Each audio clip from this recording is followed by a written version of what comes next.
Selanjutnya,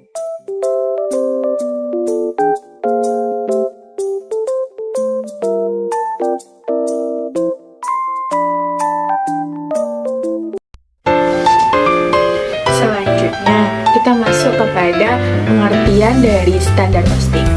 Nah, biaya standar ini adalah biaya yang ditentukan di muka, yang merupakan jumlah biaya yang seharusnya dikeluarkan untuk membuat satu satuan produk atau untuk membiayai proses produksi tertentu di bawah asumsi kondisi ekonomi, efisiensi, dan faktor-faktor lainnya. Selanjutnya, kegunaan standar costing atau biaya standar. Nah, kegunaan biaya standar ini yaitu memberikan pedoman kepada manajemen berapa biaya yang seharusnya untuk melaksanakan kegiatan tertentu sehingga memungkinkan mereka melakukan pengurangan biaya dengan cara perbaikan metode produksi, pemilihan tenaga kerja, dan kegiatan-kegiatan lainnya. Hubungan standar costing dengan anggaran. Anggaran dan standar costing keduanya merupakan penentuan biaya yang dilakukan di muka sebelum suatu kegiatan dilaksanakan.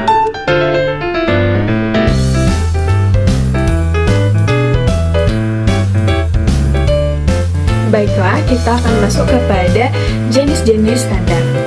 Jenis-jenis standar yang pertama yaitu ada standar teoritis. Standar teoritis ini disebut juga dengan standar ideal, yaitu suatu standar yang ketat dalam pelaksanaannya sulit untuk dicapai, sebab banyak faktor non-teknis yang mempengaruhi kegiatan produksi ini. Asumsi yang mendasari standar teoritis ini adalah bahwa standar merupakan tingkat yang paling efisien yang dapat dicapai oleh pelaksana. Jenis standar yang kedua yaitu rata-rata biaya waktu yang lalu. Nah, jika biaya standar ditentukan dengan menghitung rata-rata biaya yang telah lampau, standar ini cenderung merupakan standar yang bersifat longgar. Rata-rata biaya waktu yang lalu dapat mengandung biaya-biaya yang tidak efisien, yang seharusnya tidak boleh dimasukkan sebagai unsur biaya standar. Tapi, jenis standar ini kadang-kadang berguna pada saat permulaan perusahaan menerapkan sistem biaya standar, dan terhadap jenis biaya standar ini secara berangsur-angsur kemudian diganti dengan biaya yang benar-benar menunjukkan efisiensi pada perusahaan. Nah, jenis standar yang ketiga yaitu ada standar normal. Didasarkan atas taksiran biaya di masa yang akan datang bahwa asumsi keadaan ekonomi dan kegiatan yang normal, kenyataannya standar normal ini didasarkan pada rata-rata biaya di masa lalu yang disesuaikan dengan taksiran keadaan biaya di masa depan. Standar normal ini bermanfaat bagi manajemen dalam melakukan perencanaan kegiatan jangka panjang dan pengambilan keputusan yang bersifat jangka panjang juga. Standar normal tidak begitu bermanfaat dari sudut pengukuran pelaksanaan tindakan dan pengambilan keputusan jangka pendek. Jenis standar yang keempat yaitu ada pelaksanaan terbaik yang dapat dicapai. Standar ini didasarkan pada tingkat yang dapat dicapai dengan memperhitungkan ketidakefisienan kegiatan yang tidak dapat dihindari terjadinya. Standar ini banyak digunakan dan merupakan kriteria yang baik untuk menilai pelaksanaannya. Selanjutnya, target costing. Nah, target costing ini adalah metode penentuan biaya produksi perusahaan dengan cara menentukan terlebih dahulu biaya produksi yang harus dikeluarkan berdasarkan harga kompetitif. Nah, dengan demikian perusahaan memperoleh laba yang diharapkan, di mana target biaya sama dengan harga jual dikurang laba yang diharapkan.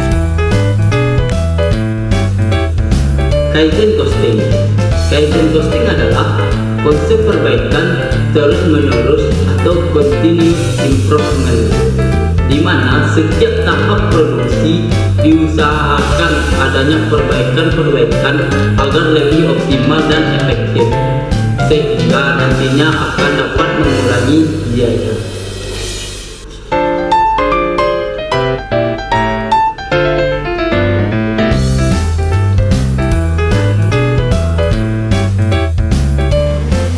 Baiklah, kita masuk kepada perbedaan standar costing, target costing, dan Kaizen costing. Yang pertama yaitu kalkulasi target costing, menunjukkan metode perencanaan biaya yang menekankan pada pengendalian spesifikasi rancangan dan teknik produksi. Sedangkan Kaizen costing yaitu menunjukkan metode perencanaan biaya yang menekankan pengurangan biaya.